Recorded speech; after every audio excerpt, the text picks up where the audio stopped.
Quel est votre point de vue sur la mentalité entrepreneuriale au Liban? Et qu'est-ce qui fonctionne et qu'est-ce qui ne fonctionne pas?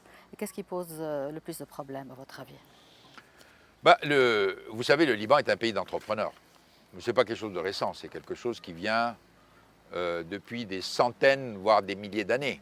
Euh, les habitants de cette terre, quelle que soit leur origine, ou ceux qui ont occupé cette terre, ou qui sont passés par cette terre, ont laissé un ADN qui est un ADN d'entrepreneur. Quel est le principe de l'entrepreneur? L'entrepreneur cherche à créer de la valeur et à en profiter, mais aussi à en faire bénéficier la société environnante. C'est ça un entrepreneur.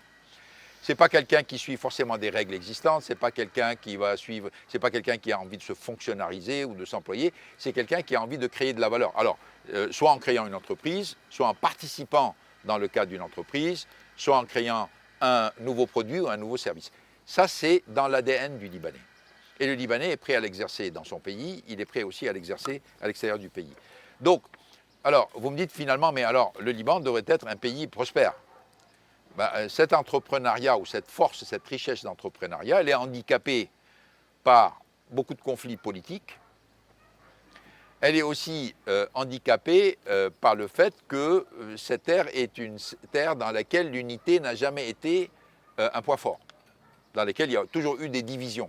Ces divisions, elles ne sont pas uniquement entre les communautés, ces divisions sont surtout à l'intérieur de chacune des communautés, comme on peut en témoigner, comme on peut le voir aujourd'hui. Et cette division qui existe suce une grande partie de l'énergie qui existe et entraîne la création de beaucoup d'obstacles et beaucoup de murs à ce que cet esprit entrepreneurial ne participe pleinement à l'enrichissement des individus et surtout à l'enrichissement du pays. Donc, je dirais, cette puissance entrepreneuriale, elle existe au Liban.